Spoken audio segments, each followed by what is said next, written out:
Quand on cherche à être en relation avec une marque iconique, on ne s'attend pas à quelque chose d'impersonnel. On veut être en contact avec des personnes qui vont représenter la marque. On recherche quelque chose de parfait, de quelque chose qui vraiment peut toucher le sublime, mais aussi avec les aspérités qu'il peut y avoir dans l'humain. Et c'est ce qui fait l'authenticité. C'est curieux cette méfiance autour de l'investissement financier. Alors qu'investir est tout simplement incontournable pour construire le monde de demain, quelle que soit la manière dont on l'imagine. Et vous savez quoi ? Prendre conscience de cette réalité, c'est déjà apporter une première pierre à son édifice. Bonjour, je suis Aurore Perrin et mon objectif avec Just Focus, c'est de mettre en lumière le pont entre des investisseurs qui ont des idées, des projets, des convictions et leurs investissements qui sont un moyen de créer un futur qui leur ressemble. En proposant un nouveau rapport à l'argent, aussi exigeant sur sa performance que sur son sens, Just Focus est une invitation à passer à l'action. Bonjour à tous, aujourd'hui j'accueille Benoît Vorillon, qui est le fondateur d'Audity. Et pour commencer ce podcast, je voudrais d'abord remercier un autre invité, qui est Augustin Paluel-Marmont, parce qu'il ne le sait pas, mais c'est grâce à lui aussi qu'on est ensemble aujourd'hui, puisque Benoît, tu avais découvert, je crois, le podcast par un post sur le scoutisme, suite au passage d'Augustin sur l'émission, qui avait raconté avec brio son expérience dans le scoutisme. Exactement, bonjour à tous. Et donc, pour ceux et celles qui ne l'ont pas déjà écouté, déjà, c'est le podcast numéro 2, donc vous pouvez le retrouver, c'était un des tout premiers, un peu balbutiant, mais qui avait très très bien marché. Et donc Benoît, c'est une très grande joie de te recevoir aujourd'hui. Tu vas pouvoir nous parler de ton parcours, de tes investissements, et puis on va commencer avec Audity. Est-ce que, dans un premier temps, je peux te demander de te présenter à la manière dont tu souhaites le faire ? Oui, bien sûr. Tout d'abord, merci de me recevoir et de me donner la chance de partager un peu mon expérience. Moi, je suis Benoît Vorillon, le fondateur de la société Audity, spécialiste de la relation client dans le secteur du luxe. J'ai 44 ans, je suis marié, j'ai 4 enfants et je vis, on va dire, mon expérience professionnelle et personnelle comme une aventure. Mais on le développera après, je crois. Ouais, tu as un parcours, effectivement, tu le disais, très spécialisé dans la relation client. Avant même, je crois, de fonder Audity, tu étais déjà dans ce secteur. Qu'est-ce qui t'a intéressé dans ce métier ? Ouais, j'ai été en fait plutôt consommateur des services clients de par un métier au départ en tant qu'ingénieur, mais qui évoluait dans des directions commerciales, plutôt dans le secteur des télécommunications. Et j'ai été amené à évidemment faire usage de services clients pour servir les clients de ces opérateurs télécoms. Donc ça a été moi une découverte avec cette casquette de tous les grands acteurs qu'il y avait à l'époque dans le monde. Et en travaillant avec eux, on va dire, j'ai eu petit à petit l'idée de développer cette activité autrement, voilà, et de manière singulière. Alors, évidemment, la question va de soi. On connaît l'expérience cliente. On a eu en plus Olivier Duhat qui est venu il y a quelque temps aussi sur le podcast parler de Webhelp. On doit, j'imagine, souvent t'en parler. Par singulière, qu'est-ce que tu entends ? Qu'est-ce qui a provoqué chez toi l'envie de construire quelque chose de différent ? Et c'était quand d'ailleurs ? Alors, d'abord, aujourd'hui, effectivement, Audity fête ses 13 ans. Mm-hmm. Donc, effectivement, on me parle souvent de Webhelp et donc de la merveilleuse réussite d'Olivier Duhat notamment. Alors, il y a pas mal de choses en fait qui sont différentes.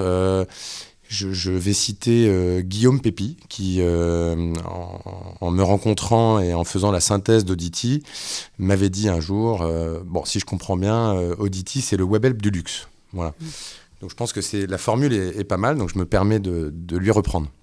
Et effectivement, le concept d'Audity est né très différemment par une raison majeure, c'était le souhait de ne pas être le plus grand, mais le souhait d'être le meilleur, ce qui est une philosophie très particulière et qui, en tout cas de laquelle, je dirais, toute action au sein d'Audity a découlé. Il faut savoir que le secteur de la relation client dans les années 2000 a connu une croissance extraordinaire. Les besoins des consommateurs en assistance, en aide, et particulièrement en aide à distance avec l'éclosion d'Internet, ont fait que de grands acteurs sont nés avec, évidemment, la course au volume. L'idée était de tous ces grands acteurs de la relation client, dont quelques majeurs sont français d'ailleurs, je le souligne, c'est une fierté française. L'idée, c'était de répondre toujours plus rapidement aux consommateurs et de les assister dans un moins de temps possible. Donc, il y avait cette course, je dirais, à la fois à répondre au volume qui grandissait, avec des indicateurs très quantitatifs pour permettre d'être dans une efficacité optimale, tant en termes de réponse client, donc pour le bienfait des clients finalement, que pour des raisons évidemment de coûts qu'il fallait maîtriser, puisque les demandes augmentant, c'était des budgets pour les annonceurs, les donneurs d'ordre, les marques, qui étaient de plus en plus importants. Et moi, face à ce constat-là, j'avais plutôt des désirs de mieux faire plutôt que de faire plus. En parallèle, les années 2000-2010 ont connu une très forte période de concentration du marché. Donc il y a eu évidemment une très forte période de M&A sur ces acteurs qui se sont rachetés les uns les autres pour créer des vrais grands champions. Toujours pour une même logique, c'est que la logique du volume permettait bien évidemment de réduire les coûts de production des services et donc, in fine, permettre aux marques d'avoir accès à ces services pour de moins en moins de coûts. Concrètement, tu as un service client, c'est quoi les variables sur lesquelles tu peux réduire tes coûts et c'est quoi les variables que toi tu as refusé d'utiliser pour réduire ces coûts-là? Pour réduire le coût, l'idée d'abord, c'est de travailler pour faire en sorte qu'un conseiller soit ultra efficace. Donc, en fait, ce que font beaucoup d'acteurs dans le monde, c'est qu'ils vont essayer de formater au maximum des réponses et de mesurer la durée de ces conversations entre un conseiller et un consommateur final. Bien, nous, chez Audity, on a refusé de travailler dans ce sens. On ne mesure pas, ou plutôt on mesure, mais on n'en fait pas un objectif. Donc la durée de la conversation entre un conseiller Audity et un consommateur, dans le secteur du luxe particulièrement, la durée n'est pas un objectif en soi. Notre objectif est simplement de faire en sorte que cette conversation soit une expérience parmi tant d'autres entre un consommateur et la marque, et qu'à la fin, le consommateur ait simplement eu ce qu'il attendait. Parfois, dans le luxe, le consommateur peut simplement attendre d'avoir échangé avec la marque. Ça peut lui suffire. Donc c'est un prisme qui est très différent et qui est l'un des fondements d'Audity, à savoir que le savoir-être du conseiller peut être en soi un objectif suffisant pour répondre aux besoins des clients. C'est passionnant ce que tu dis parce que ça suscite une réflexion qui est de se dire c'est quand même un paradoxe dingue que d'une part tu as des marques qui fassent tout pour capter un maximum l'attention du temps de leurs clients, par exemple de la publicité, on va mesurer le temps passé à regarder une vidéo et puis il y a du temps passé, mieux c'est. Mais en revanche, un conseiller clientèle pour un client existant, on va se dire moins il passe de temps, mieux c'est. Alors que c'est genre, le même indicateur, ça reste du temps passé avec la marque, c'est un temps qui est qualitatif, un temps qui est personnalisé. Effectivement, c'est un temps peut-être qui coûte plus cher à la marque et c'est surtout un temps qui n'est pas un temps d'acquisition. Mais effectivement, le prendre de cette manière-là et calculer aussi l'impact que ça a sur la rétention, c'est super intéressant. Ouais, c'est passionnant. Nous, on travaille beaucoup là-dessus depuis le recrutement du conseiller. Et donc, qu'est-ce qu'il a en lui pour pouvoir offrir un temps qualitatif avec un consommateur, mais également à tout ce que l'on peut apporter. Et en fait, ce temps d'échange, indirectement, peut être un temps d'acquisition, peut être un temps de fidélisation, peut être un temps aussi de création d'attachement à la marque. Et ce qu'on va aller chercher dans le secteur du luxe, on ne peut pas aller le chercher dans tous les secteurs. Il y a une part d'émotion qui est très forte. Il y a une part d'irrationnel qui fait que d'ailleurs les consommateurs sont parfois prêts à payer des prix qui peuvent être irrationnels pour acquérir certains objets que l'on ne va pas retrouver dans certains secteurs, dont certains que je connais très bien qui sont par exemple les télécoms, j'en parlais tout à l'heure, où on va plus être dans la recherche de l'efficacité et le fait que ça fonctionne tout simplement. Donc je dirais que il n'y en a pas un qui est mieux que l'autre. Il y a les grands acteurs majeurs mondiaux de la relation client travaillent sur des problématiques qui sont très différentes des problématiques qui sont recherchées par les marques de luxe. Parce que le fait de ne pas mesurer, c'est quelque chose auquel n'importe quelle marque aimerait, j'imagine, aspirer. C'est juste que ce n'est pas accessible, j'imagine, pour beaucoup d'entre elles en termes de rentabilité. C'est à la fois effectivement pas accessible en termes de rentabilité de par les volumes, c'est très clair. Il y a également une réalité produit. Je pense que Aurore, si on vous appelle et qu'on vous demande de passer 5 à 10 minutes pour parler de votre nouveau forfait box Internet, je ne suis pas certain que cela vous passionne pendant 5 à 10 minutes. Vous allez plutôt avoir une recherche d'efficacité pour comprendre effectivement, vous, quel est votre besoin, comment on y répond, combien ça va coûter. Et si on a répondu finalement à ces 3 questions-là, je pense que vous serez satisfaite de l'avoir fait dans le moins de temps possible. Parce que vous avez plein d'autres choses à faire dans votre journée. Et dans le secteur du luxe, on a une part d'émotion qui vient en plus, donc c'est une 4e composante, et qui va venir complètement changer la donne. On a des clients qui sont ravis d'appeler la marque, ou en tout cas d'avoir une conversation avec la marque, quel que soit le canal choisi. Audity travaille aussi bien sur tous les réseaux sociaux, en messaging type Insta ou WhatsApp, qu'avec des canaux plus traditionnels comme l'email ou le téléphone. Mais il y a des clients ou clientes qui vont être ravis de pouvoir échanger 3 ou 4 fois sur un modèle de sac à main, sur une paire de chaussures, sur des accessoires, sur de la mode, sur même l'histoire de la marque.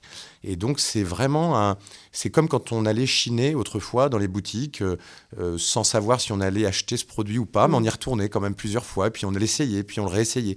Et il y avait cette connivence qu'on arrivait à créer entre finalement un client et la marque. Aujourd'hui, on va créer exactement la même chose, mais à distance. Ok. Et tu travailles uniquement avec des marques de luxe, du coup ? Alors, Audity a effectivement, de par la philosophie initiale qui était de devenir non pas le plus grand, mais le meilleur, à force d'avoir cette philosophie-là, on a été amené à travailler avec des marques de luxe. Donc aujourd'hui, 85% du chiffre d'affaires d'Audity est constitué par des marques dites de luxe. Alors nous, on aime bien parler aussi de marques iconiques, parce qu'en fait, le luxe peut parfois avoir une image un petit peu tronquée. Donc en fait, nous, on estime que dans à peu près tous les univers de consommation, il y a les acteurs qui sont un peu plus haut de gamme. Et donc, on les appelle des marques iconiques. Ce sont en fait des marques qui parlent et qui résonnent dans l'inconscient des consommateurs. Tu as des exemples de marques que tu cites ou tu ne donnes pas le nom de tes clients ? Alors, on ne peut pas trop parce qu'elles ne le souhaitent pas trop. Donc, on a des communications parfois très ciblées sur des marques qui ont envie de dire qu'elles travaillent avec le numéro 1 mondial dans le secteur du luxe, à savoir Audity. Mais c'est plutôt à leur demande et c'est elles qui évidemment valident cette temporalité. Moi, ce que je voulais peut-être signaler, c'est que on conserve à peu près 15% de notre chiffre d'affaires vers d'autres univers. Et on est très fiers de le faire parce que ça nous permet aussi de rester connectés à d'autres industries, d'autres façons de travailler, d'autres problématiques, et donc nous ouvrir parfois même à d'autres technologies que l'on peut ensuite offrir au luxe, donc, ou aux marques iconiques au sens large, pour répondre à ma définition de tout à l'heure. Tu disais que vous étiez numéro 1 mondial. Vous êtes du coup présent partout dans le monde. Il y a certains pays dans lesquels vous êtes présent en particulier. Et depuis quand vous êtes numéro 1 mondial ? J'imagine qu'il y a 13 ans, ce n'était pas forcément le cas. Non, il y a 13 ans, ce n'était pas le cas. Et puis, pour être très honnête, Audity a été créé avec une démarche qui était quand même finalement à la fois ambitieuse et à la fois très humble. Je veux dire, l'humilité et l'ambition, donc ce paradoxe qu'il y avait au départ, c'était simplement l'envie de bien faire. Il n'y avait rien d'autre. L'envie de bien faire et de faire autrement par rapport à ce que j'avais pu, moi, constater en tant que consommateur de ces services clients. Aujourd'hui, effectivement, l'histoire qui s'est déroulée, si on la regarde maintenant dans le rétroviseur, ces 13 années se sont, donc encore une fois, attachées à devenir les meilleurs. Et en fait, pour une marque donnée, afin d'attacher un maximum d'attention aux clients finaux, aux consommateurs, la stratégie d'Audity a été d'être proche des consommateurs. Donc pour une marque donnée, si je prends le cas de marques iconiques, on en a beaucoup en France, donc une marque donnée qui est française, en fait, elle rayonne à peu près partout dans le monde, généralement. Et nous, on estime que pour bien répondre aux consommateurs, on doit avoir une approche à la fois globale et locale. Donc globale parce qu'on se doit de comprendre l'essence même de la marque avec laquelle on travaille. Ça, c'est une particularité très forte d'Audity, qui est dans notre baseline, Cultivating Singularity. Donc on travaille la singularité d'une marque en comprenant l'essence de la marque, globalement, son ADN, ce qu'elle cherche à créer comme émotion auprès de ses clients. Mais en fait, on va pouvoir adresser ces clients-là en comprenant également leur spécificité locale. Et on sait que pour une même marque, on ne va pas aborder un consommateur de la même manière selon s'il est à New York ou à Tokyo. Donc effectivement, on s'est développé à l'international pour être au plus proche des consommateurs des marques. Donc aujourd'hui, on est présent dans une dizaine de pays, dans 10 pays même précisément. Donc aux États-Unis, bien évidemment, on est présent à New York, dans le quartier de Soho. Là aussi, on essaye d'être au plus proche des consommateurs. Les consommateurs vont dans les boutiques plutôt à Soho, qui est évidemment le quartier emblématique où aujourd'hui toutes les marques iconiques se trouvent. Et donc, Audity est également au cœur, ce qui est une grande spécificité dans le secteur de la relation client. Oui, c'est clair. On ne va pas dans les régions qui sont plutôt à bas coût, que ce soit pour les salaires ou les locaux. Nous, on s'implante dans les quartiers les plus prestigieux pour pouvoir produire ces opérations de service client. C'est vraiment une spécificité, c'est assez unique dans le monde. Et donc, on est aussi bien à Soho, donc à New York, j'en parlais, qu'à Tokyo, à Hong Kong, à Shanghai, dans le cœur de Londres, Paris, à côté du Duomo à Milan, par exemple. Voilà, donc, partout, on a eu cette stratégie d'être au plus proche de nos consommateurs finaux, on va dire, qui viennent chercher quelque chose de spécifique auprès de leur marque. C'est quand même assez énorme d'avoir réussi à construire ça. Et en plus, il me semble que tu as créé cette société tout seul. Alors, tu étais associé? Non, pas vraiment tout seul. J'ai démarré, alors j'avais ce projet qui était latent, que j'ai pu effectivement démarrer avec un premier associé. Oui. Et puis ensuite, l'histoire de toute façon ne s'écrit jamais seule. Donc en fait, je crois quand même fortement en l'esprit d'équipe. Je ne suis pas vraiment un solitaire, mais plus quelqu'un qui aime être en équipe. Et je crois que, non, j'ai toujours été au contraire très bien accompagné et c'est ce qui a plutôt fait la réussite jusqu'à présent d'Audity. Okay, mais aujourd'hui, c'était toi qui es du coup CEO. Alors, et oui, tout à fait. Encore des gens qui étaient avec toi au départ, au lancement d'Audity, qui travaillent à tes côtés ces années ou pas? Non, alors les équipes ont énormément évolué. Encore une fois, le projet de départ, qui était presque un projet de copain, est devenu un projet qui est devenu très ambitieux et avec effectivement un constat aujourd'hui d'être le numéro 1 mondial pour ces marques iconiques, qui est finalement plus la résultante de ce que l'on a fait plutôt que ce que l'on cherchait à faire au départ. Donc l'histoire s'est écrite comme une aventure. On parlait de scoutisme tout à l'heure. Je crois que c'est le mot qui résonne le plus souvent quand on parle de scoutisme, c'est la notion d'aventure. Et en fait, c'est une aventure où on a peut-être cherché à viser certains sommets au départ, et puis les sommets sont devenus de plus en plus élevés au fur et à mesure de l'aventure. Mais le point commun, même si les équipes n'ont pas été les mêmes, il faut aussi être lucide quand on est, je pense, entrepreneur. Et là, c'est peut-être, je m'adresse aux entrepreneurs qui nous écoutent, c'est que les équipes avec lesquelles on fait un bout de chemin ne sont pas forcément les mêmes avec lesquelles on peut évoluer, en tout cas, sur tout type de chemin, vers tout type de sommet, pour reprendre cette image un peu d'ascension. Et donc, généralement, on part avec une équipe qui correspond au projet. Et nous, notre projet a énormément évolué. Donc, évidemment, que ce soit sur l'actionnariat ou ce soit sur les équipes opérationnelles, le projet a évidemment évolué. Alors, avec évidemment quand même la fierté d'avoir quelques collaborateurs qui sont là depuis quasiment les tout débuts. Ça, c'est toujours une grande fierté quand on a cette possibilité-là. Et particulièrement en tant que chef d'entreprise, entrepreneur, de pouvoir accompagner des personnes à évoluer tout au long de cette aventure. Mais ce n'est pas évidemment fait pour tout le monde. Les étapes de croissance d'une entreprise peuvent être très différentes en termes d'attente, en termes aussi d'enrichissement personnel, d'épanouissement. Et je pense que c'est important de savoir se situer par rapport à tout ça et se dire qu'on peut faire un bout de chemin ensemble, mais pas forcément tout type d'ascension. Complètement. Il y a un truc que tu dis tout à l'heure, et d'ailleurs tu citais, je crois, ta tagline, Cultivating Singularity, et je recroisais ça alors, avec une expérience récente que j'ai eue, d'être appelée par un nouveau type de service client. Je pense que c'est une IA, parce que la première fois j'ai hésité, la deuxième fois ils ont fait la même chose, donc je me suis dit que c'était... Et ils font même semblant en fait de ne pas m'entendre au début. C'est assez bizarre, ils font « Allô ?» Allô, comme ça, et puis c'est hyper troublant parce qu'après c'est une voix qui part un peu en mode automatique, donc je me suis dit tiens, en termes de manière de cultiver la singularité, on est à l'autre bout du prisme, et je me posais la question, toi t'as le parti pris depuis le départ d'être justement dans une relation très personnelle, tu vois en face des gens qui développent ce type de solution et l'IA qui prend une place énorme, est-ce que c'est un outil que tu vois comme étant une manière de s'appuyer, comme un outil sur lequel tu peux t'appuyer pour justement, je sais pas, gagner du temps quelque part et en avoir plus à consacrer à tes clients, ou est-ce que c'est quelque chose que tu trouves à côté de la plaque par rapport au service que tu veux construire ? Non, mais il y a deux choses, il y a deux sujets par rapport à cette IA, effectivement. Donc, ce que tu as expérimenté, on va dire, est vraiment à l'extrême opposé de ce que Audity cherche à offrir. Je pense que quand on cherche à être en relation avec une marque iconique, on ne s'attend pas à quelque chose d'impersonnel. On souhaite être en contact avec des personnes qui vont représenter la marque.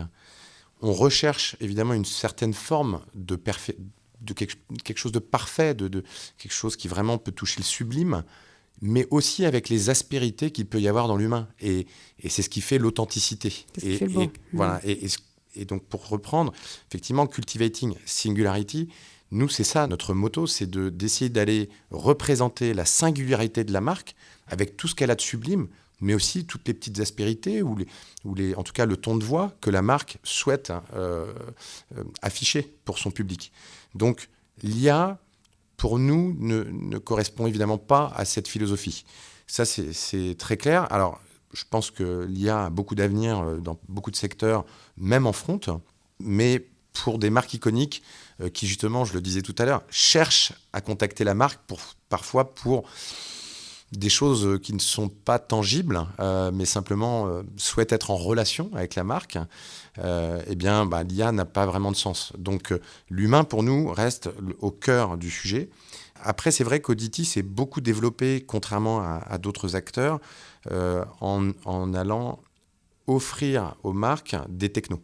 Chez certains acteurs, on va dire des acteurs plus généralistes, les marques vont imposer leur technologie aux prestataires.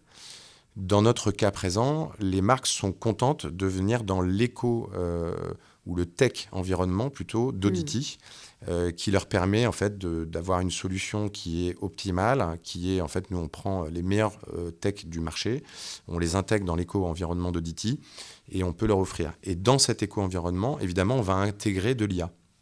Donc nous, l'IA, pour faire simple, elle sert à augmenter la capacité du conseiller, c'est-à-dire à être finalement le plus fluide possible, avoir des réponses très précises, des process aussi. Il est toujours question de process, quand on parle d'un sujet simple que tout le monde peut comprendre. C'est un retour produit, par exemple. Il y a un process qui est associé. On préfère que le conseiller se concentre sur sa relation instantanée avec le consommateur plutôt que d'aller chercher au fond de sa mémoire certains process, etc. Alors, le conseiller est formé à tout ça, mais il va utiliser l'IA pour avoir quand même des tips sur la meilleure réponse à apporter au meilleur moment selon le contexte auprès du consommateur. Voilà, ça peut être tel produit va être disponible dans la boutique en bas de chez vous demain matin pour que vous puissiez venir l'essayer. Ça, c'est l'IA qui peut le pousser, mais l'art de l'annoncer, c'est le conseiller qui va l'avoir. Et comment tu arrives à recruter ? Parce que c'est quand même un profil de conseiller qui est assez haut de gamme. Il y a suffisamment de candidats à ce poste-là. Comment est-ce que tu arrives à sourcer ? Parce que j'imagine que des profils, du coup, c'est des profils qui sont quand même très qualifiés. Ils se portent candidats pour des postes comme ceux que tu offres. Comment est-ce que tu arrives à... Ouais, c'est effectivement l'un des enjeux. Donc, il y a évidemment pas mal d'outils qui sont très classiques et très utilisés depuis de nombreuses années pour pouvoir attirer les meilleurs talents, à savoir un cadre de travail qui peut être assez extraordinaire, ce que Audity cherche à faire partout dans le monde, de par sa géolocalisation et évidemment la qualité de l'environnement de travail. Voilà, c'est des exemples qui parlent assez bien et qui sont plutôt maintenant évidents.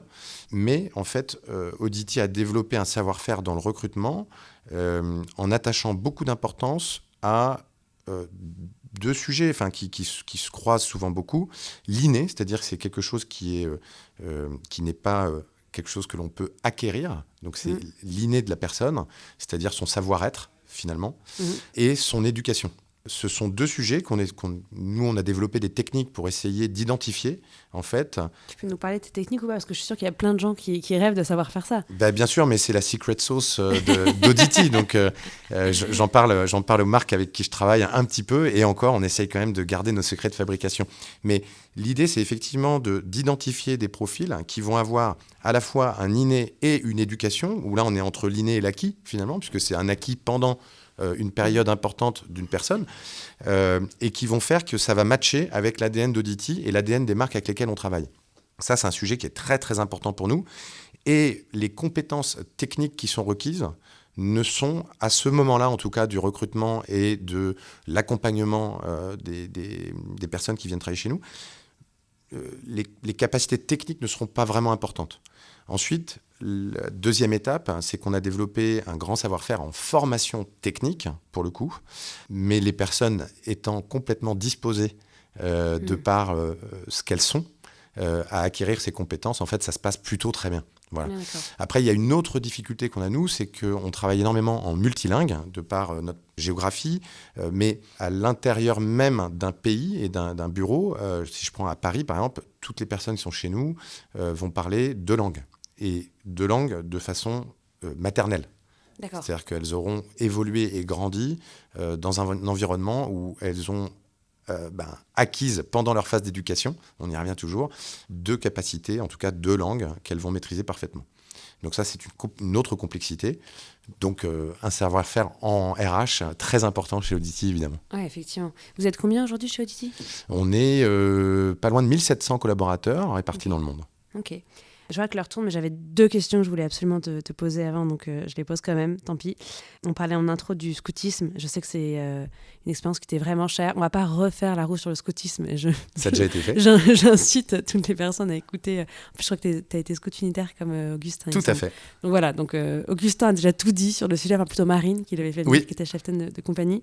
Est-ce que toi, il y a des valeurs du scoutisme que tu appliques en entreprise ? Parce que je crois que c'est un sujet sur lequel tu as pas mal réfléchi et j'avais vraiment envie que tu partages là-dessus pour nous. Oui, en tout cas, c'est un sujet qui m'a accompagné et qui m'accompagne encore au quotidien. La première, je pense que j'en ai déjà parlé une ou deux fois, donc c'est qu'elle doit vraiment être ancrée en moi, c'est la notion d'aventure, l'entrepreneuriat, mais même une carrière professionnelle. Avant même d'entreprendre, moi j'ai toujours vu ma carrière professionnelle comme une aventure, ça c'est très propre au scoutisme.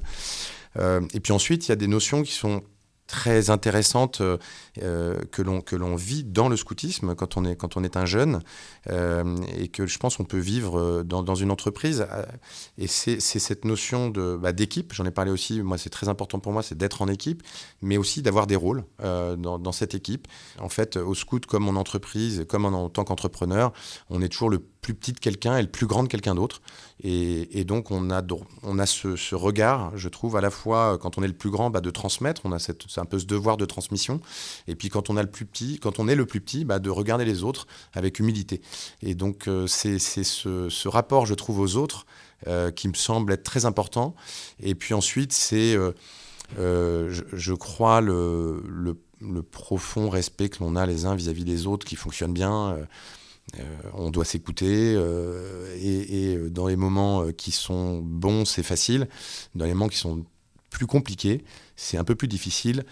C'est de se dire que on va les régler ensemble, ces problèmes, en équipe et avec le sourire. Voilà. Et donc, si j'arrive à transmettre ça à mes équipes et si elles peuvent se souvenir de ça quand elles pensent à moi, ça me fera un immense plaisir parce que je pense qu'on a réglé beaucoup de problèmes, on a passé beaucoup de moments difficiles ensemble. Si on peut le faire avec le sourire, c'est beaucoup mieux et surtout, je pense que c'est la seule façon d'y arriver. Dans les difficultés. Exactement. Souris et chante dans les difficultés. Exactement, ça fait partie de la loi scout. Est-ce qu'il y a eu des difficultés que tu as traversées justement, où tu as pu traverser en t'appuyant sur ces valeurs-là ? Oui, énormément. Il y a eu énormément de difficultés. Il y en a qui sont plus évidentes que d'autres. Évidemment, l'année 2020, où je pense que je ne dois pas être le seul chef d'entreprise à avoir pu imaginer que je pouvais tout perdre. Donc 10 années de travail, 10 années d'énergie. Et je pensais surtout à tous les collaborateurs avec qui je me disais, mais qu'est-ce que je vais leur dire si jamais tout s'arrête ? Donc ça, c'était des moments qui étaient compliqués, des moments pendant lesquels on n'a pas vraiment su quoi faire. Et puis on a réfléchi ensemble, effectivement, avec le smile, avec la banane, en essayant de trouver des solutions. Et je pense qu'on les a trouvées ensemble, d'ailleurs. Sans eux, je les aurais pas trouvées. Donc ça, c'était plutôt une fierté de me dire, mes équipes ont permis d'eux. C'était une difficulté. Puis après, il y en a tous les jours. Il y a eu des difficultés très importantes, que ce soit... évidemment, des échecs humains, parfois. Voilà, on se trompe, même si on développe des techniques en ressources humaines. En tout cas, moi, à mon niveau, je me suis trompé, évidemment, beaucoup de fois sur de l'humain. Donc, c'est des moments qui sont toujours très compliqués à passer. Il faut se dire la vérité, il faut se dire les choses. Et on essaie de le faire en appliquant quelques règles et quelques notions que l'on a de l'humain, à savoir en tout cas l'honnêteté et effectivement peut-être le sourire peut toujours aider à trouver des solutions, à débloquer des situations. Voilà, mais après, moi j'ai toujours tendance à essayer de me servir de mes échecs, mais aussi de les oublier, donc, et puis de garder le meilleur. Oui. Et ma dernière question, et après je laisserai la parole à Pierre-Marie qui nous attend.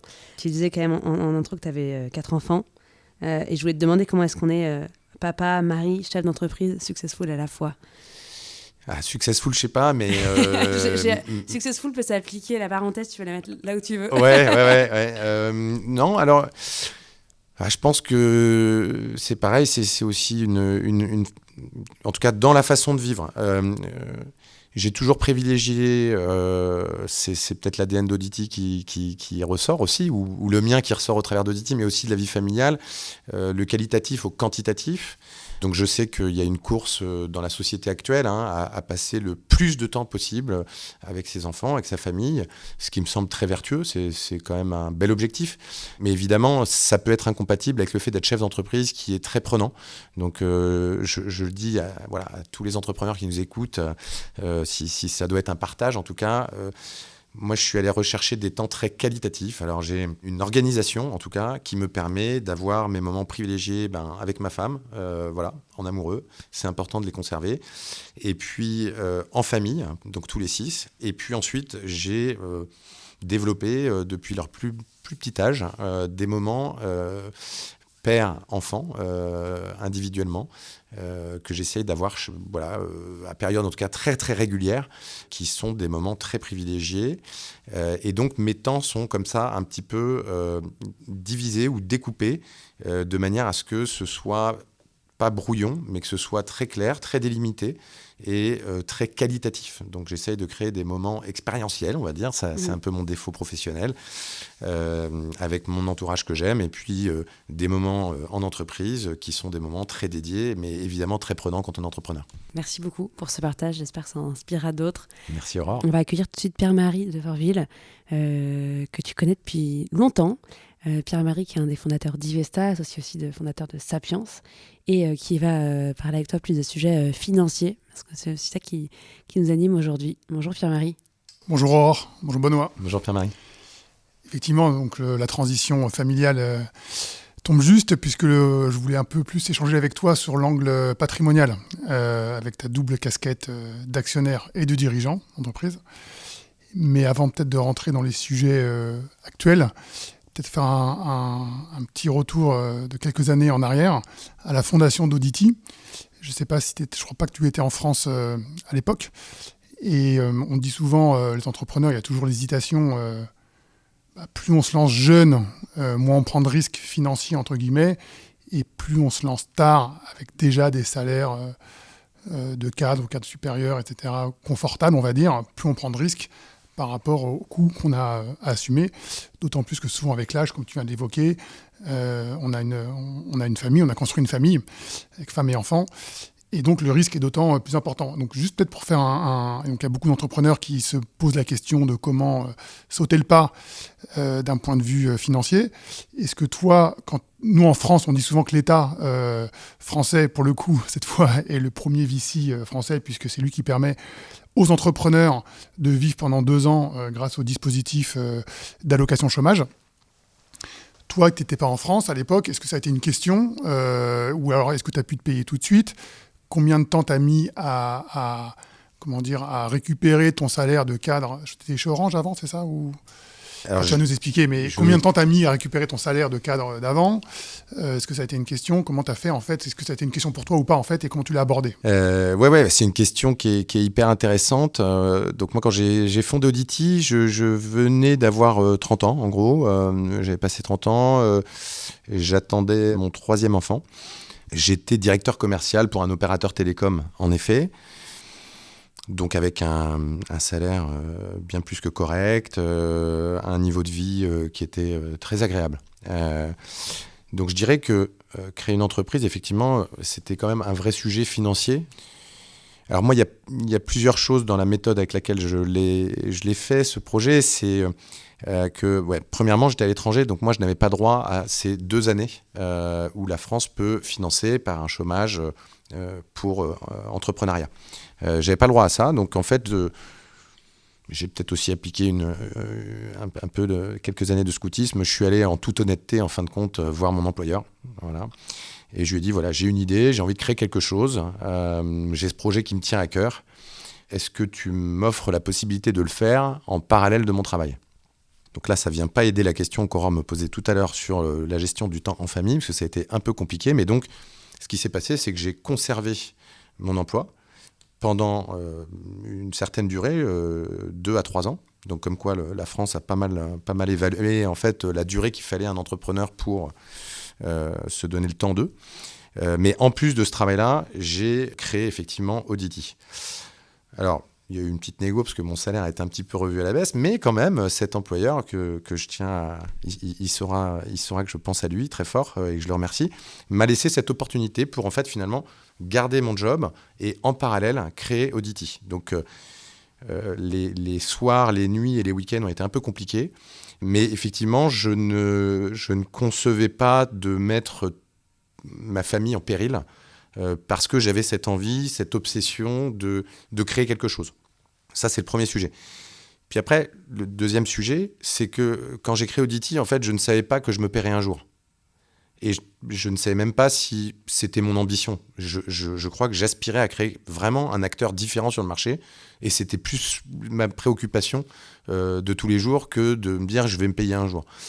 Donc moi, j'ai accepté de ne pas me payer pour répondre à ta question, Pierre-Marie, pendant 3 ans, je crois. J'ai accepté de ne pas me payer 1 euro, de ne pas me payer non plus 1 euro de dividende, donc ni de rémunération en salaire, ni de rémunération en dividende.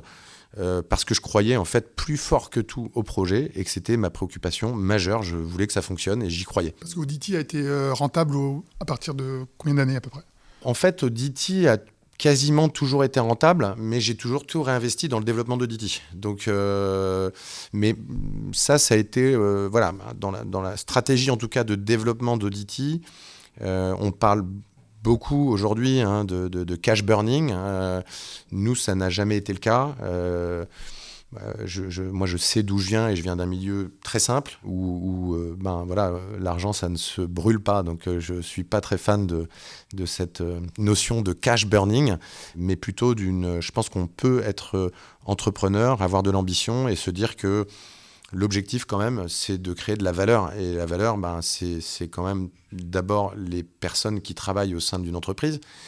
Sauf que du coup, on se doit, en tant qu'entrepreneur, de créer suffisamment de valeur pour payer les personnes qui travaillent dans son entreprise. Et c'est ça qui fait que l'entreprise est durable. Donc, créer de la profitabilité, pour moi, ça a toujours été l'enjeu numéro 1, mais pas forcément pour me payer moi-même. Donc, effectivement, au bout de 3 ans, j'ai commencé à me rémunérer. Alors, moins que ce que je gagnais avant, mais au moins, ça m'a permis de me dédier après à 100% à Audity. Et après, je fais un saut de quelques années. Je crois que tu as fait des opérations de croissance externe, on l'a vu, je crois. Mm-hmm. Et tu as fait aussi rentrer des fonds, ou un fonds en tout cas, un actionnaire en tout cas à ton capital. C'était quoi la réflexion à l'époque ? C'était pour accélérer le business. C'était aussi pour sécuriser peut-être une dimension patrimoniale ou pas. Et troisième question, par rapport justement à la valeur, enfin à l'image et à l'ADN d'Audity, de cultiver la singularité pour ses clients, de marques iconiques, etc. Est-ce que du coup la marque ou l'identité de cet actionnaire tiers était un sujet où finalement tu avais surtout besoin d'apports de fonds propres et en fait le sujet était assez cloisonné avec l'activité Audity? Alors, je vais répondre à ces 3 points. Donc, le premier sujet, pourquoi effectivement accélérer avec de la croissance externe ? Alors là, du coup, ça remonte quand même aux origines. En fait, moi, quand Audity s'est créé, j'ai acheté 5 ordinateurs, je les ai mis moi-même en réseau et j'ai recruté 5 personnes qui sont devenues les premiers conseillers d'Audity. C'est-à-dire qu'en gros, tout a été fait vraiment homemade, mais handmade. Voilà. Ça s'est développé. Et effectivement, à un moment donné, j'ai senti 2 besoins. Le premier, c'était de m'internationaliser, donc d'aller chercher ailleurs, en fait, un savoir-faire, voilà, d'aller chercher aussi une clientèle différente, puisque effectivement, le fait de toujours, dans notre philosophie, vouloir être les meilleurs, on commençait à toucher une clientèle de plus en plus haut de gamme. Donc, pourquoi pas aller chercher un acteur qui s'adressait déjà à cette clientèle-là. Et puis, de par le fait que j'avais tout fait moi-même, ou avec mes propres mains en tout cas, se dire... je ne peux pas faire ça éternellement. À un moment donné, il faut aussi... ça fait partie de l'évolution de l'entrepreneur. Le métier du début n'est pas le même qu'à la fin. Et du coup, se dire, tiens, on peut peut-être aller un peu plus vite. Voilà. Donc, c'est effectivement une accélération. Pour répondre à ta deuxième question qui était sur l'actionnariat, ça s'est fait avec un fonds, effectivement, qui est rentré au départ et qui était un fonds minoritaire, d'accord, et qui... quelque part, est assez sponsorless. Donc, il y a eu un premier fonds qui s'appelle Élévation Capital, que je remercie, qui a vraiment accru en Audity, qui était la première fois. Et ce que je cherchais aussi, de par ce profil, on va dire, d'investisseur, c'était tester le sujet. Donc, c'est un fonds qui est arrivé, très minoritaire, qui m'a accompagné, mais voilà, avec un niveau, on va dire, assez modéré, et qui m'a permis aussi de me tester, moi, vis-à-vis d'un fonds d'investissement. Et pareil, c'est quelque chose que je conseille assez fortement, de passer de rien à des fonds ultra majoritaires, où c'est très délicat, et je pense qu'il y a différentes étapes. Donc voilà, ce fonds est rentré. On a depuis un autre fonds d'investissement qui est rentré, qui s'appelle Indigo Capital, que je remercie également, et qui nous a accompagnés un peu plus fortement sur des croissances externes plus récentes. Voilà, et je me souviens plus quelle était ta troisième question. Et du coup, sur les fonds, Indigo et Élévation Capital, ils sont tous les deux co-actionnaires ou Élévation est sortie? Alors, Élévation est entrée maintenant il y a 5-6 ans, donc on se doute que ça ne va pas trop tarder. Effectivement, le cycle va arriver au bout. Et Indigo est entré fin 2020, donc est toujours là. Élévation était rentrée en equity.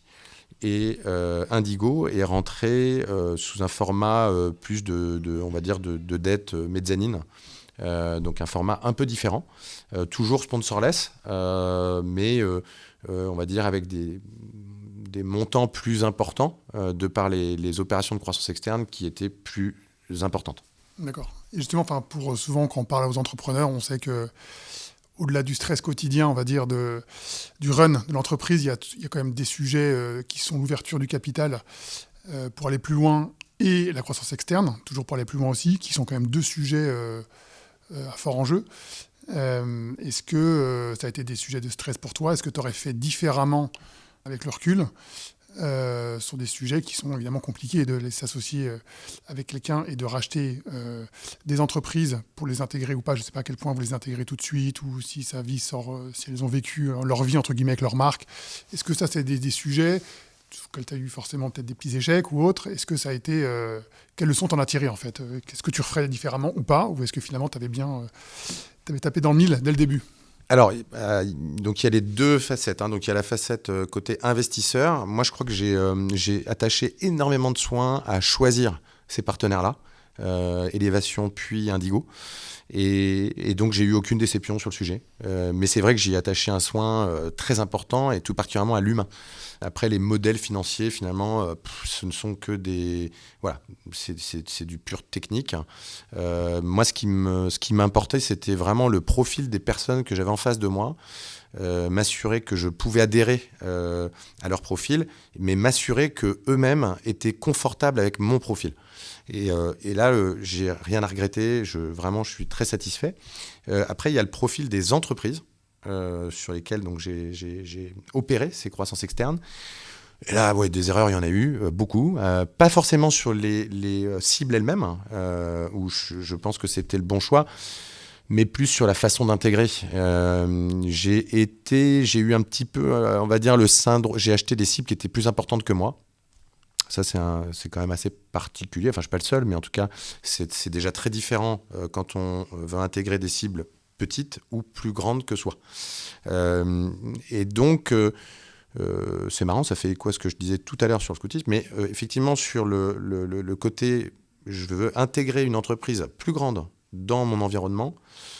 Je regardais cette entreprise plus grande avec à la fois des yeux admiratifs, avec humilité, et en me disant, je ne vais pas tout casser, puisque ça fonctionne bien, c'est plus grand. Et en fait, je pense que c'est un réflexe qui est naturel, de se dire, attention, il y a quelque chose qui fonctionne, je ne vais pas le casser, et donc je vais prendre le temps. Et en fait, je pense que le temps dessert énormément, et avec le recul, si je devais donner un conseil, en tout cas, ça serait, non, quand on a un projet, qu'on a une vision, et qu'on a un plan, il faut l'exécuter, et il faut l'exécuter très vite. Le temps, en fait, joue contre nous. Et donc, voilà, mon plus grand, la plus grande leçon que je tire de ces intégrations, c'est que j'ai pris beaucoup trop de temps, je suis allé beaucoup trop lentement, par envie de bien faire, mais je pense que ce n'est pas la bonne solution. Et peut-être pour finir sur la dimension plus actionnariale et donc patrimoniale, j'imagine qu'aujourd'hui, comme tout entrepreneur, l'essentiel de ton patrimoine est en fait ton outil professionnel, Tout à fait.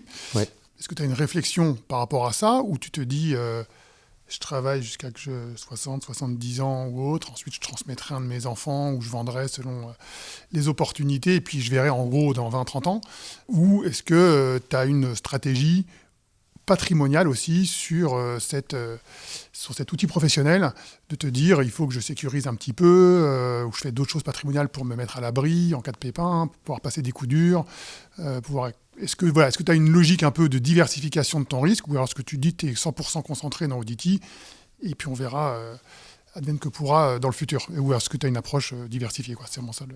Tout d'abord, pour répondre en fait à cette question-là, juste peut-être préciser que j'estime en tout cas, je m'auto-estime très jeune, puisque j'ai 44 ans. C'est quand même un point important, c'est où on se situe déjà par rapport à ta question, il y a 60, 70. C'est très loin pour moi, effectivement. C'est des âges où beaucoup d'entrepreneurs arrêtent. Mais c'est quand même très loin pour moi. Donc déjà, j'estime en tout cas, pour un entrepreneur, un chef d'entreprise assez jeune, 44 ans. Ça, c'est le premier sujet pour situer la réponse qui va suivre. Et le deuxième point, c'est également situer où en est son entreprise, où en est son projet, en fin de compte. Et sur ce point-là, j'estime que j'ai encore beaucoup à réaliser. Donc, premièrement, j'ai beaucoup encore à réaliser. Et deuxièmement, j'ai envie de voir de mes propres yeux et en étant à bord ce que va pouvoir faire Audity, parce que je suis convaincu que l'avenir d'Audity est encore plus brillant. Une fois qu'on a dit ça, du coup, oui, j'ai une stratégie, mais c'est une stratégie qui finalement, du coup, n'est pas court-termiste. Donc, je me dis pas à 44 ans, ça y est, j'ai envie de tout arrêter, parce que j'ai envie de voir de mes propres yeux ce qui va se passer. Moi, il y a plusieurs objectifs. Il y en aura un qui sera de sécuriser, effectivement, à un moment donné, mon patrimoine personnel, c'est certain. C'est quand même un sujet. Je le dis aussi à tous les jeunes entrepreneurs qui se lancent. Il y a quand même des nuits blanches, voilà. Et finalement, plus on est haut, et plus c'est vertigineux de regarder en bas. Hein. Donc, comme disait l'autre dans un film, ce qui est important, c'est pas la chute, c'est l'atterrissage. Et effectivement, ça peut faire mal. Plus on est haut, plus l'atterrissage est douloureux. Donc, à un moment donné, et effectivement, on sent bien que quand on arrive à peut-être, je sais pas encore, j'y suis pas, mais 45, 50, 55 peut-être, je pense que j'aurai le souhait de sécuriser une partie du patrimoine très clairement, et donc je vais y réfléchir. Mais il y a un sujet qui me tient énormément à cœur, moi, c'est la transmission au sein des équipes qui sont en place aujourd'hui. Moi, l'un de mes rêves, c'est de pouvoir faire monter le management le plus possible dans l'actionnariat d'Audity. Alors, j'ai déjà commencé en créant une management company qui est déjà détenue par 5 managers qui sont actuellement chez Audity, 5 managers clés. Ça, je pense que c'était une très belle étape, en tout cas une très belle fierté pour moi de voir ces 5 managers rentrer au capital. Mais ce n'est pas assez. J'aimerais qu'il y en ait plus et qu'ils soient encore plus présents en pourcentage de détention du capital.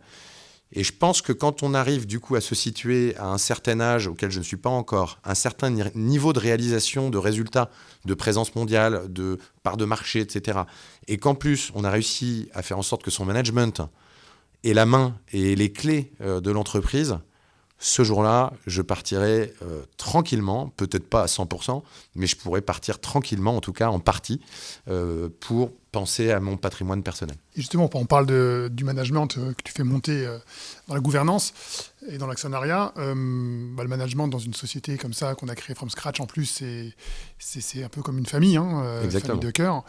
Est-ce que tu as ce rêve aussi d'intégrer, entre guillemets, ta famille nucléaire, enfin tes enfants, plus tard, tu projettes comme ça, ou pas du tout, c'est un sujet qui est cloisonné avec ta famille, et ta famille, ton entreprise, c'est 2 sujets cloisonnés, par rapport à ça en tout cas, par rapport à ce sujet de transmission, ou alors ça pourrait se présenter dans tes rêves. Hein. Alors, il y a plusieurs choses. Il y a le rêve du papa qui rêverait de travailler avec ses enfants. Ça, je pense que clairement, je l'ai.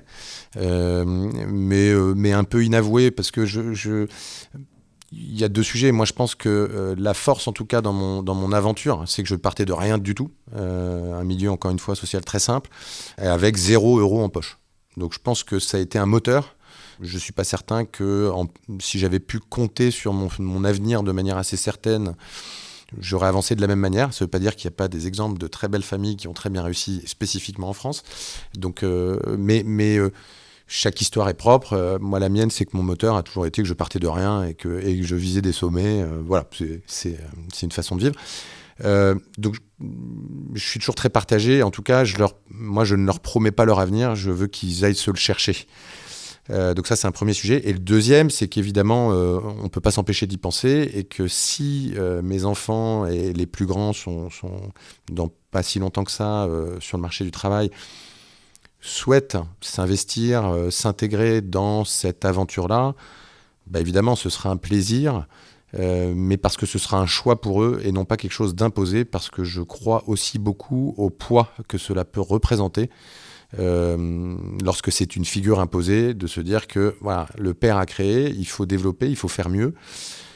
Et je ne suis pas sûr que ce soit toujours un cadeau. Et donc, je préfère que ce soit le choix des enfants plutôt que, encore une fois, une figure un peu imposée. Merci Benoît. Super intéressant, ça me fait penser à l'épisode de Pauline Duval. Je t'invite à l'écouter. Quand même beaucoup, elle, pour le coup, elle a repris l'entreprise de son papa. Et je trouve qu'elle a un discours là-dessus qui est très intéressant, et je pense qu'il pourra t'éclairer aussi dans ses réflexions. Et je l'écouterai avec grand plaisir, Aurore. C'est vrai que les sujets de transmission de famille entrepreneuriale sont très intéressants. Alors les statistiques sont super, il y a un écart type de malade, hein, mais la moyenne d'un entrepreneur qui crée dans le monde, qui crée un patrimoine de 100, la moyenne ne dit pas ce qui est transmis en tant qu'entreprise et en tant que patrimoine privé, en fait, mais un entrepreneur 1, en tout cas, la génération 1, qui crée un patrimoine de 100, à la génération 3, sur toutes les têtes consolidées, il en reste 8. Donc il y a 92% d'érosion. Tant mieux, il y a une certaine justice, la roue tourne, on peut se dire. Oui. Mais il y a 92% d'érosion qui sont liées évidemment à des sujets de fiscalité dans la transmission, qui sont liés à l'inflation, qui sont liés à des gens qui vivent sur la bête pendant 2 générations.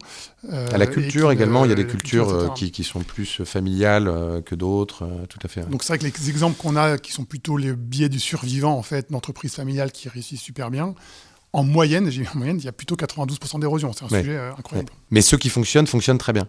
Exactement. Voilà, ceux qui fonctionnent brillamment, et on a quelques exemples en France qui sont fantastiques. Ouais. Oui, exactement, avec chacune leur secret de sauce super intéressante. Ouais. Super bien, on a envie de poursuivre cette discussion, mais on a quand même un invité de marque aujourd'hui, et je voudrais qu'on ait le temps vraiment d'échanger avec lui, c'est Eric. Bonjour à toutes, bonjour à tous.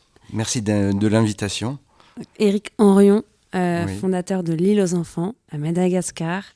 C'est l'invité de Benoît, parce que Benoît, tu es très attaché au projet d'Eric. Et donc, déjà, j'ai demandé à Benoît, peut-être, de nous expliquer pourquoi il a voulu faire venir Eric. C'est toi, Benoît, qui va introduire ton invité. Et puis ensuite, Eric, tu nous expliqueras ce que tu fais au quotidien et comment tu as rencontré Benoît, comment Benoît t'aide. Et puis, voilà. Allez, je vous laisse là, le micro. Super, merci de effectivement me donner l'opportunité de présenter Eric et sa formidable association que moi j'ai découverte quand j'habitais à Madagascar. J'y ai passé à peu près 7 ans en famille, donc avec ma femme et mes enfants. Pays où je suis littéralement tombé en amour et en passion de par son peuple extraordinaire, les paysages également. J'ai fait la rencontre d'Eric au tout début de l'aventure Audity. Et comme je dis souvent, cette rencontre a changé quand même une bonne partie de ma vie en tout cas. Et je crois que le lendemain matin de ma rencontre avec Eric, je lui ai dit « je veux te soutenir ». Et Audity, je ne savais même pas encore si Audity allait gagner 1 euro de profit, mais on a commencé en tout cas, nous, à contribuer à cette association que je trouve formidable parce qu'elle touche à plusieurs problématiques que je trouve extraordinaires et qui me touchent personnellement. La première, c'est que ça touche à l'éducation. Moi, je suis fils de professeur et donc c'est un sujet qui me passionne depuis mon plus jeune âge. Le deuxième, c'est que Madagascar, évidemment, est un pays fantastique et remarquable, mais aussi très pauvre. Et surtout, il y a la pauvreté que l'on voit et il y a celle que l'on ne voit pas ou que l'on voit moins. Et Eric n'a pas fait les choses à moitié et il est allé aider les enfants les plus vulnérables de la grande île de Madagascar. Et enfin, ça c'est pour la petite touche, pour ceux qui ont plus de 40 ans, il l'a appelé l'île aux enfants parce que littéralement c'est une île au milieu des marécages, mais ça n'a pas pu mieux faire écho dans mon cœur d'enfant que j'étais d'écouter Casimir toutes les semaines dans cette émission qui s'appelait l'île aux enfants. Donc je souhaitais mettre en avant cette association qu'Audity accompagne depuis une douzaine d'années et mettre en avant Eric et toute son énergie et tout ce qu'il apporte au quotidien à ses plus de 300 enfants. Donc merci Eric d'avoir fait le voyage depuis Madagascar pour venir échanger avec nous. Eric, alors Benoît en a déjà dit un petit peu, il nous a teasé sur le sujet. Est-ce que tu peux nous parler de ce projet de l'île aux enfants ? Pourquoi est-ce que tu as monté ça ? Comment est-ce que tu l'as fait ? Alors, merci pour l'invitation. Merci Benoît de m'avoir invité à Paris, de me permettre de mettre en avant mon association, ma belle aventure. C'est aussi une entreprise sociale. Hein. C'est tout un projet éducatif que je mène depuis 13 ans. Alors, pour vous raconter un petit peu mon parcours, j'avais 22 ans, j'avais fini mon BTS, un BTS commerce, donc pas du tout dans le milieu de l'éducation. Et donc, j'avais 22 ans, j'avais envie de voir le monde, de voyager. Et donc, du coup, j'ai pris mon sac à dos avec un ami et puis on est parti sur La Réunion et puis après sur Maurice, on a voyagé.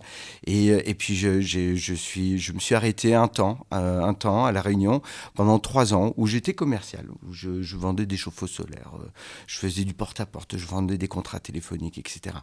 Mais ce métier ne me plaisait pas plus que ça et pourtant j'avais une fibre plutôt associative qui germait en moi et je voulais travailler avec des enfants et j'allais régulièrement à Madagascar et je voyais toute cette pauvreté. Et du coup, en fait, dans les rencontres que j'ai pu avoir à La Réunion, on m'avait dit qu'on pouvait être instituteur à Mayotte sans avoir le diplôme d'enseignant. Donc, en étant contractuel. Alors, à l'époque, c'était en 2003. Mayotte était encore une collectivité départementale, territoriale, donc pas encore un département, un territoire très pauvre. Et je suis parti à Mayotte.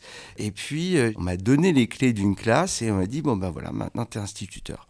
Oh, punaise. Alors là, je peux vous assurer que ça a été compliqué au départ parce que arriver dans une classe avec un public d'enfants et de gérer un programme, ça n'a pas été forcément très évident dès le départ.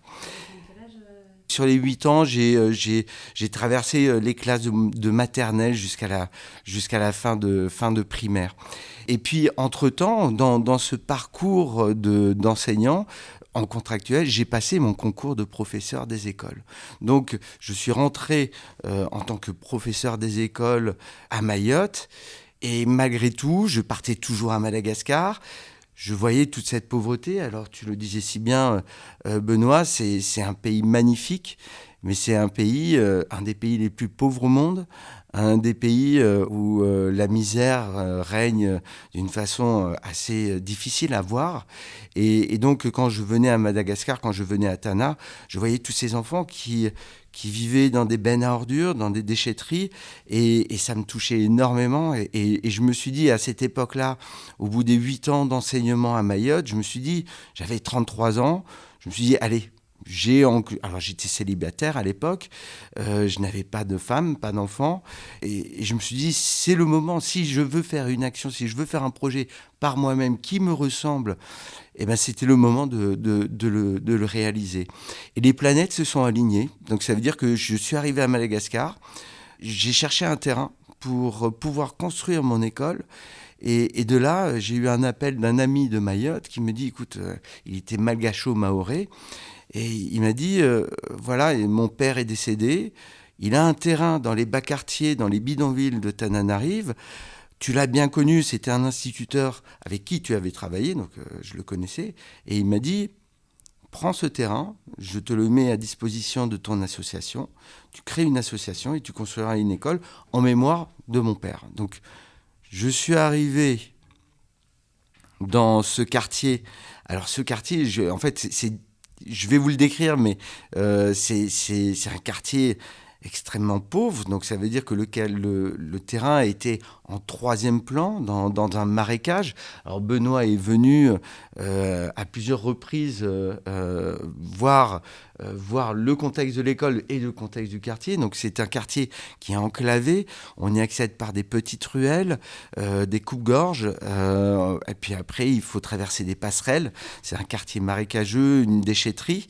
Et donc, on y accède par des passerelles branlantes pour arriver jusqu'à un terrain vague. Et ce terrain vague, qui n'était pas forcément un terrain vague, c'était un marécage, il fallait que je construise une école. Et là, je me suis posé, je me suis dit, bon, ok, d'accord, comment on va j'avais pas un sou en poche pour monter cette association, pour monter cette structure. J'ai appelé ma famille pour avoir des conseils. Et puis j'ai un frère jumeau qui travaille au même téléopérateur avec lequel tu avais travaillé à l'époque.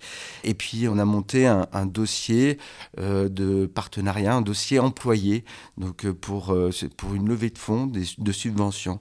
Et on a réussi à monter un dossier qui nous a amené 20 000 euros. Ces 20 000 euros m'ont permis de construire mon premier bâtiment.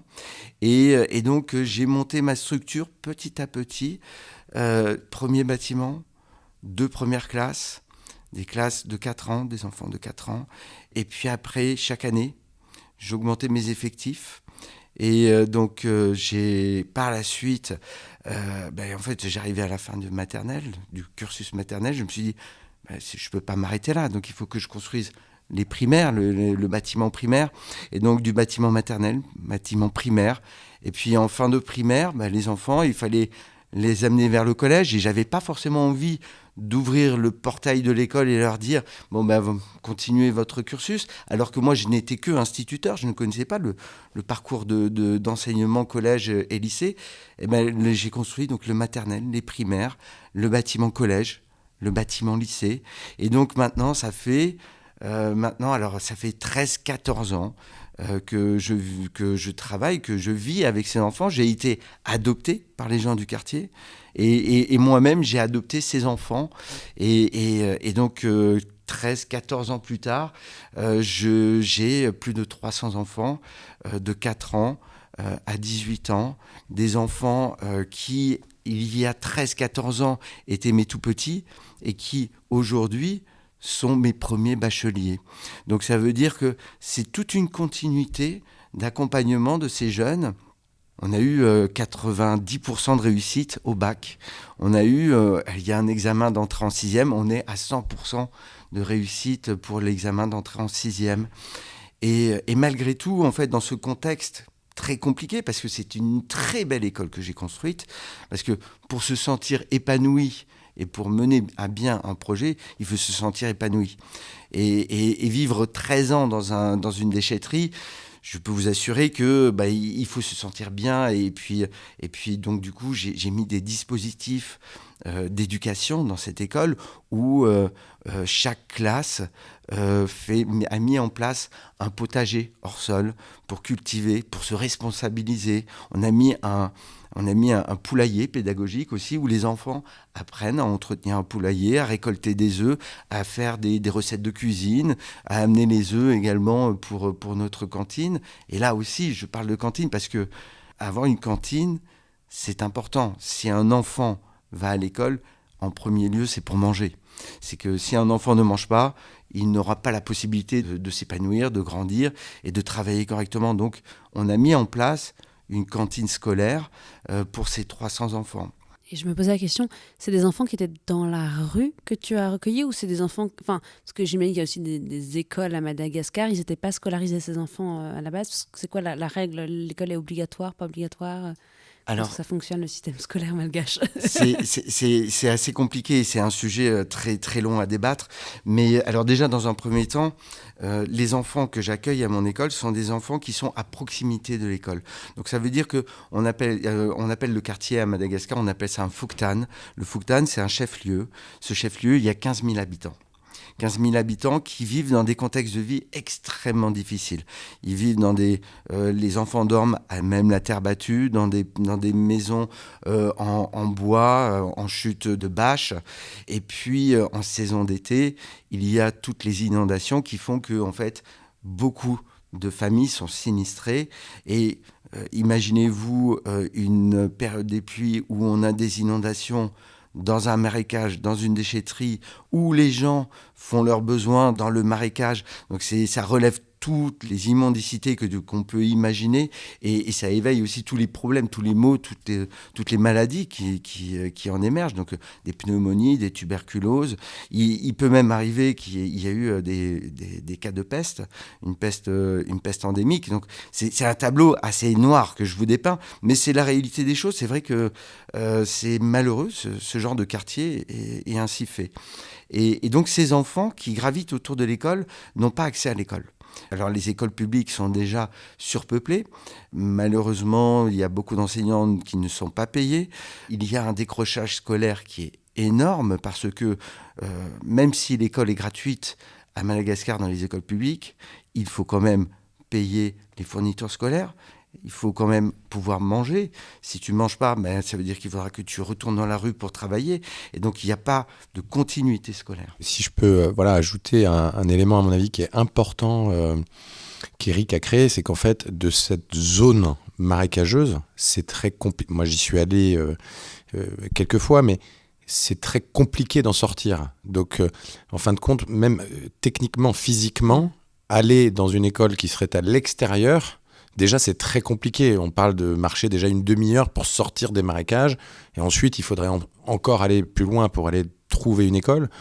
Très compliqué. Mais les parents, ce n'est pas leur priorité majeure déjà. Il faut comprendre que les priorités sont très différentes. On parle de survie.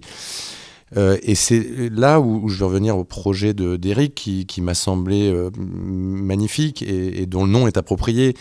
C'est l'île aux enfants, c'est-à-dire qu'en fait, c'était vraiment physiquement, maintenant, grâce aux remblais qu'Éric a pu réaliser, des remblais de terre, c'est une véritable île de bonheur au milieu d'un endroit infernal.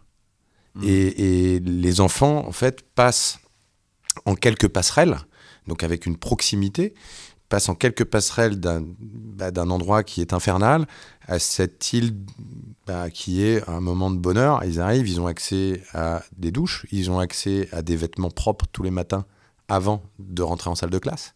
Ils ont accès à l'hygiène, on leur apprend ce qu'est l'hygiène, on leur apprend à avoir une alimentation saine. Et bien sûr, une fois qu'on a dit tout ça, on peut leur enseigner le savoir. Voilà. Et je pense que la clé de la beauté du projet d'Éric, selon moi, est qu'il n'a pas fait une école qui serait en dehors de ces marécages. Il l'a faite au cœur des marécages. Et c'est ce qui change tout. Pour moi, c'est ce qui change tout. C'est ce qui fait que ces enfants, la même école en dehors des marécages, ils n'y seraient même pas allés. Même si on leur avait dit, mais on va les conduire, il y a quelqu'un qui va passer les prendre par la main, qui va les amener, ça n'aurait pas fonctionné. Là, le fait que Éric vive lui-même toute cette journée au cœur de ces marécages, que l'école soit physiquement quelque chose aussi que les parents voient. C'est-à-dire qu'il y a aussi une appréhension de se dire qu'est-ce qui se passe, pourquoi mes enfants doivent aller à l'école, pourquoi ils iraient, etc. Mais les parents sont impliqués dans le projet et voient ce qui se passe au quotidien et donc voient leurs enfants qui vont aller évoluer et peut-être graviter vers un autre niveau social. Oui, comme tu dis, en fait, c'est une école famille où les enfants, les parents sont impliqués dans la vie scolaire. C'est-à-dire que il faut savoir que cette école, donc ça veut dire, ce sont 5 bâtiments qui ont été construits au fur et à mesure des années. Tout a été acheminé à dos d'hommes et à dos de maman aussi. Ce sont les parents qui se sont impliqués, ce sont les parents qui se sont investis à nous aider à construire cette école. Et donc du coup, moi je leur dis très souvent, c'est pas mon école, c'est leur école, c'est leur environnement. Et cette école, elle est extrêmement bien tenue, elle est rayonnante, elle est joyeuse, elle est vivante, elle est occupée par des enfants qui entretiennent cette école. Et puis, voilà, il a fallu également, sur ce projet scolaire, faire aussi un projet de développement de quartier. Parce que malheureusement, je ne peux pas scolariser tous les enfants de ce quartier. Et donc là, j'en scolarise plus de 300. Mais également, j'ai mis en place des projets qui me permettent en fait de décloisonner ce quartier. Donc ça veut dire qu'on a construit des passerelles, on a construit plus de 2 km de passerelles en béton pour que les gens puissent circuler en toute sécurité pendant la saison des pluies, aussi pendant la saison sèche. Mais pendant la saison des pluies, il faut savoir quand même qu'il y a, sur ce quartier de 15 000 habitants, il y a 3 bornes-fontaines. Des bornes-fontaines, c'est l'accès à l'eau. 3 bornes-fontaines, ce sont 3 robinets. 3 robinets d'eau pour 15 000 habitants. Donc l'accès à l'eau est extrêmement compliqué. Et donc permettre déjà de pouvoir faire un accès où les gens puissent prendre les bidons d'eau et de pouvoir circuler en toute sécurité sur des passerelles. Quand on parle en sécurité, il faut comprendre que c'est sans se noyer. Voilà. Donc c'était important. Et ces passerelles ont été réalisées avec la contribution, donc la main-d'œuvre du quartier. Et c'est moi qui suis allé à chercher les financements.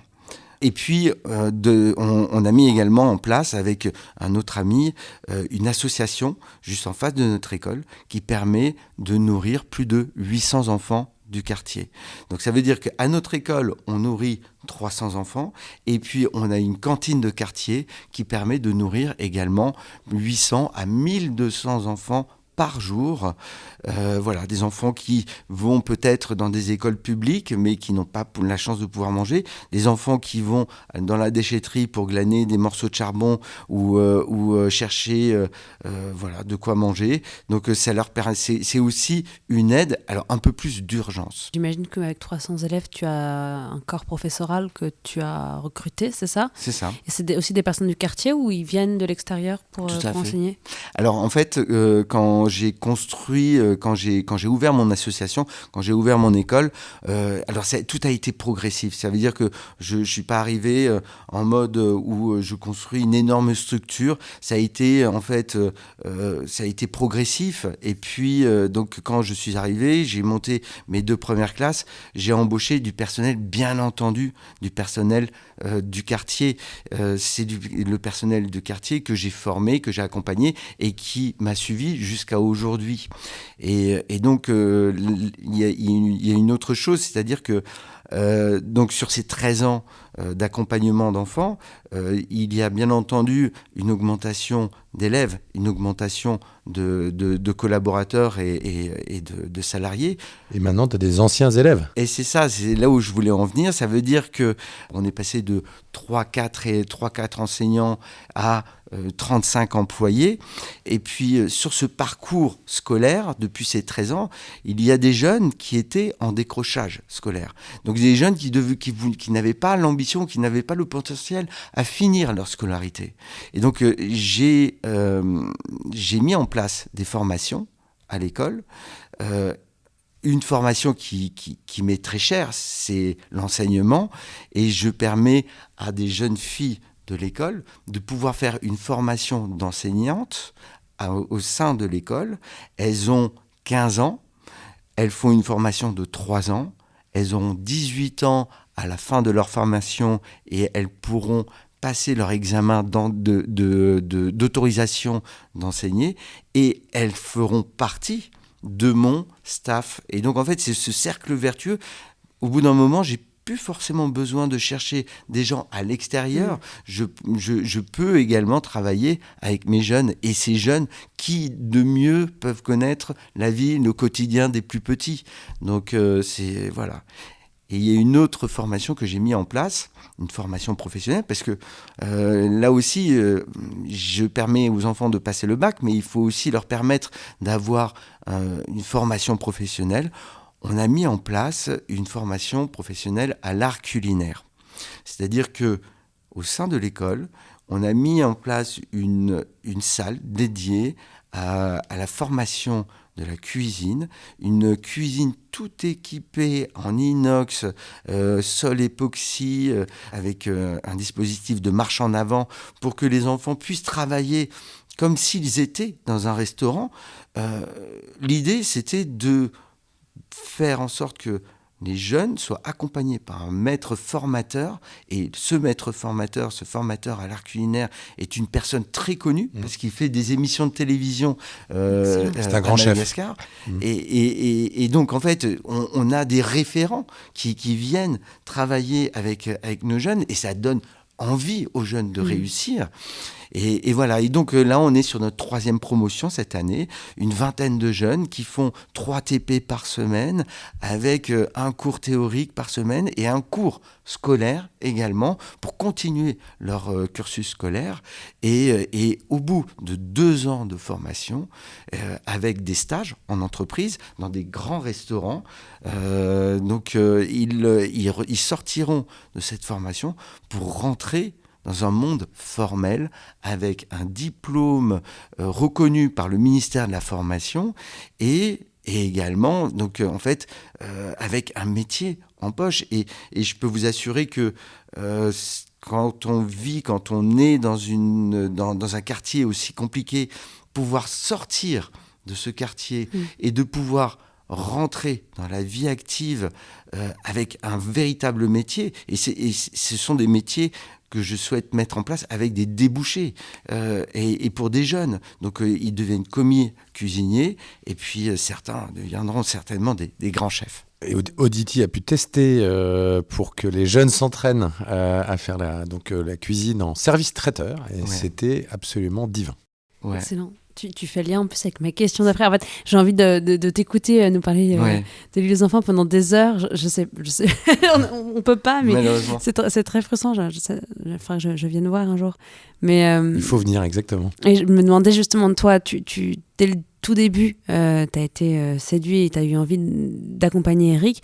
Aujourd'hui, Audity a beaucoup grossi. Comment est-ce que très concrètement vous travaillez avec Eric? Est-ce que c'est, je sais pas, un versement, j'imagine une aide financière? Est-ce qu'il y a aussi des ponts que vous avez pu faire avec tes équipes? Tu parlais des traiteurs.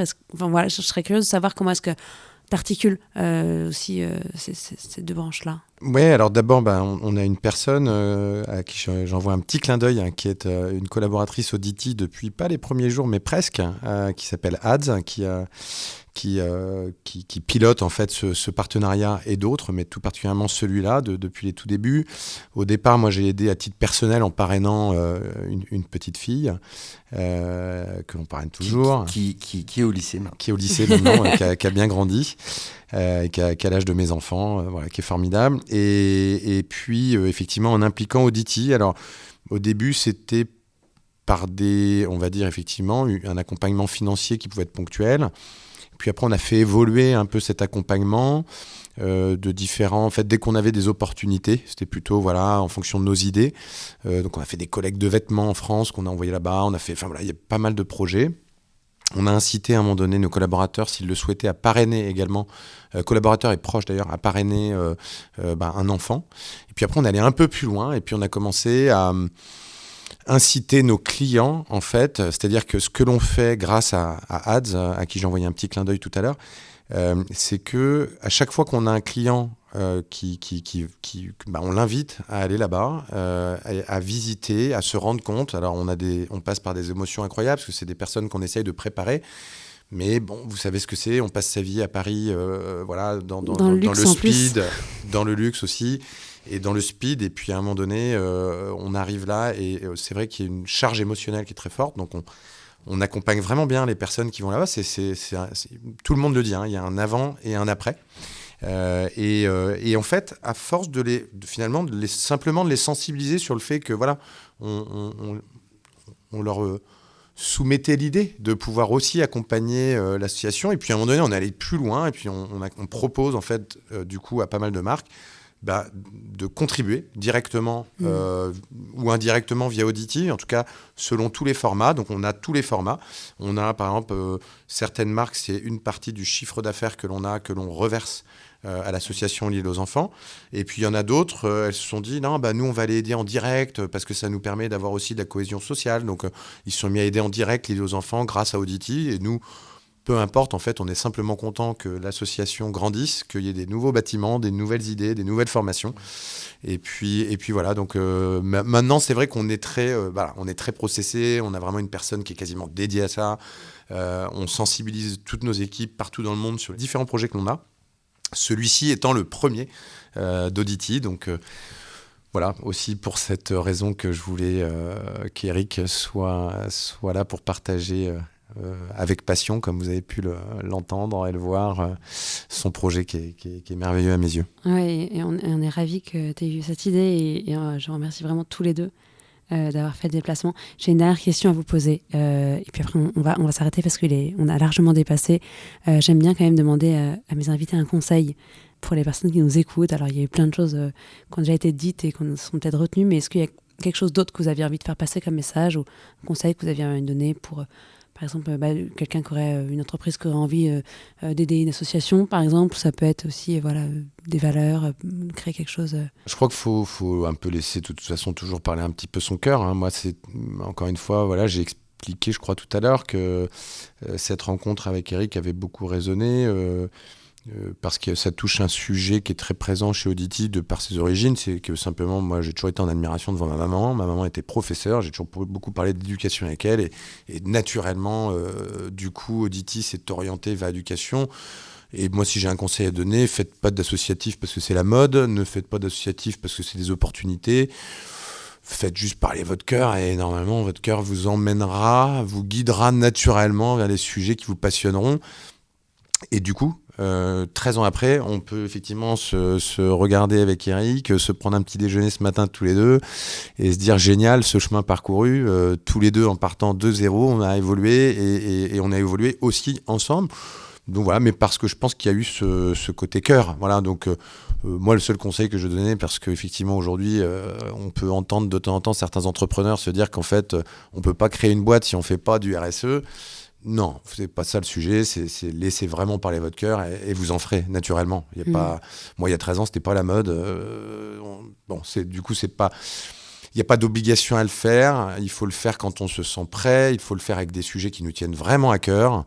Mais encore une fois, si on écoute son cœur, ça fonctionnera. Top. Et toi, Eric, est-ce que tu voulais dire quelque chose ? Moi, ce que je pourrais conseiller, c'est que, bien entendu, on a besoin de soutien, un soutien financier, bien entendu, pour aider l'île aux enfants. Pour aider l'île aux enfants. Mais ce dont on a aussi besoin, c'est un échange. Ça veut dire qu'avec Audity, par exemple, c'est vrai que les enfants ont besoin aussi d'avoir des gens qui viennent pour faire une interaction avec ces enfants. Et je pense qu'on a créé des échanges avec des équipes de foot de Audity, avec les jeunes de mon école. Donc il faut créer de l'interaction avec le monde du RSE. Il faut que ce soit humain et il faut impliquer les collaborateurs des entreprises pour mettre en place des projets. On peut financer peut-être la peinture d'un bâtiment, mais on peut également demander aux collaborateurs de venir peindre le bâtiment. Et donc, en fait, là, ça donne du sens en fait, à un projet de RSE. Et pour ça, il faut que ce soit le cœur qui parle. On va terminer là-dessus. Merci à tous les trois. Merci Pierre-Marie. Merci. Merci beaucoup. Merci. Voilà, Just Focus est terminé pour aujourd'hui. Un grand merci à Sapiens, premier family office digital qui a rendu possible sa réalisation. Si cet épisode vous a plu et que vous souhaitez le soutenir, il existe plusieurs manières de le faire. Parlez-en autour de vous et partagez-le largement sur les réseaux sociaux. Pensez à mettre un commentaire 5 étoiles sur Apple Podcasts et bien sûr, abonnez-vous pour ne pas manquer les prochains épisodes. Dans le prochain épisode de Just Focus, nous accueillerons Déborah Berger, CEO du groupe Bonum. Avec elle, nous allons aborder un nouveau sujet que je trouve particulièrement intéressant et que nous n'avons jamais traité dans Just Focus, c'est celui de la reprise d'une PME avec l'appui d'un fonds de MBI. Je ne rentre pas dans le détail car Déborah le fera bien mieux que moi, mais j'espère vous retrouver très vite. À bientôt.